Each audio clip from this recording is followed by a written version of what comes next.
और गिरीश इस खबर पे हमारे साथ जुड़ गए हैं। गिरीश, शायद दिल्ली के इतिहास में जब से सरकारें बन रही हैं ये पहली बार ही हुआ होगा कि बजट पेश नहीं हुआ, क्योंकि कुछ जानकारियां बजट को लेकर जो मांगी गई वो दिल्ली सरकार नहीं उपलब्ध करा पाई। जी बिल्कुल, तो आपने ठीक कहा, ये दिल्ली के इतिहास में ऐसा पहली बार हुआ है जो बजट की तारीख तय होने के बाद बजट पेश नहीं हुआ है।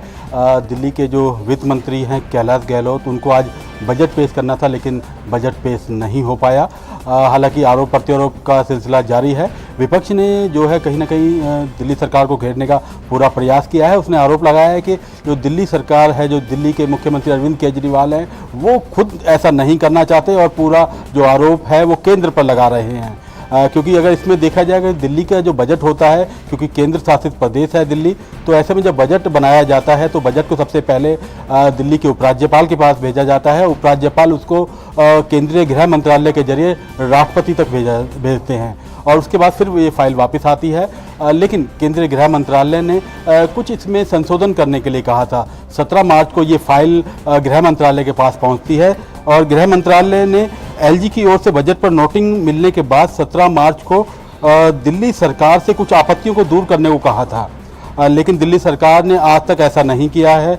उन्होंने यह भी कहा था क्योंकि हमारी सरकार का विज्ञापन 550 करोड़ रुपए का है, तो ये देखने वाली बात है। वो दिल्ली सरकार कह रही है कि हमारा जो बजट है विज्ञापन का 550 करोड़ का है। और ऋतु उस पर नज़र डालें, करीब 2013 की बात की जाए, जब दिल्ली सरकार के अंदर आम आदमी पार्टी आई थी, तो उसके अंदर करीब 9 से 10 करोड़ रुपए का बजट हुआ करता था विज्ञापन का, जो बढ़कर आज 550 करोड़ रुपए हो गया है। तो ये भी एक बड़ा सवाल है। लेकिन ये जो आज बजट रुका है या जो आपत्तियां लगाई गई थी इसके ऊपर, वो 5 मुख्य आपत्तियां थी, जिसमें गृह मंत्रालय ने कहा था कि दिल्ली सरकार को इस पर स्पष्टीकरण करना चाहिए, उसको बताना चाहिए और संशोधित करके फिर से भेजना चाहिए। उसके अंदर बात की जाए तो पहली नंबर बात है कि 78,880 करोड़ रुपए के बजट में से केवल 20% हिस्सा जो है पूंजीगत व्यय के लिए निर्धारित किया गया है, जबकि विकास के सारे काम इसी मद से होते हैं।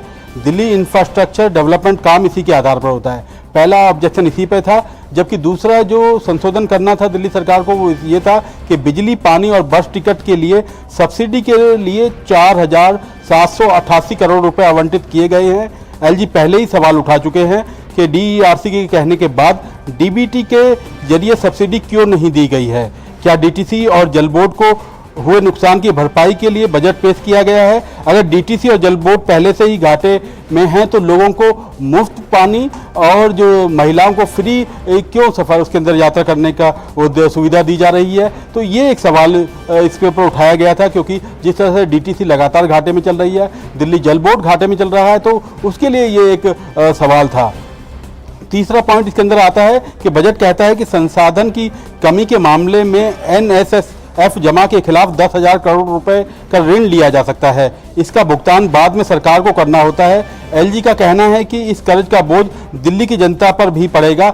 इसका उपयोग विकास कार्यों के लिए किया जाना चाहिए, भले ही इसके लिए कर्ज लेना पड़े, सब्सिडी ना पड़े। इसी तरह अगर चौथे पॉइंट की बात की जाए तो वर्ष 2022-23 के लिए एडी का संशोधित अनुमान 271 करोड़ रुपए है, जबकि 511 करोड़ रुपए का बजट आवंटन किया गया है। इस साल के बजट के विज्ञापन में बजट जो है 557 करोड़ रुपए का क्यों रखा गया है? ये एक सवाल किया गया है कि 557 करोड़ रुपए का बजट का जो है क्यों रखा गया है, विज्ञापन के लिए बजट क्यों रखा गया है? इसके अलावा दिल्ली एक केंद्र शासित प्रदेश है और केंद्र सरकार की सभी योजनाएं यहाँ लागू होनी चाहिए, लेकिन यहाँ के लोग आयुष्मान भारत योजना का लाभ क्यों नहीं ले पा रहे? तो ऐसी ये तमाम 5 बातें थी जिनको लेकर केंद्रीय गृह मंत्रालय ने संशोधन करने के लिए दिल्ली सरकार को कहा था, लेकिन दिल्ली सरकार ने इसमें कोई संशोधन नहीं किया, इनको वापस नहीं भेजा। जिसमें आज बजट पेश होना था, दिल्ली सरकार ने अभी तक संशोधन नहीं किया है। 17 तारीख को जवाब मांगा गया था, 21 तारीख हो गई है। क्या बजट आगे और टलने जा रहा है, जिसका कि खामियाजा दिल्ली की जनता को उठाना पड़ेगा?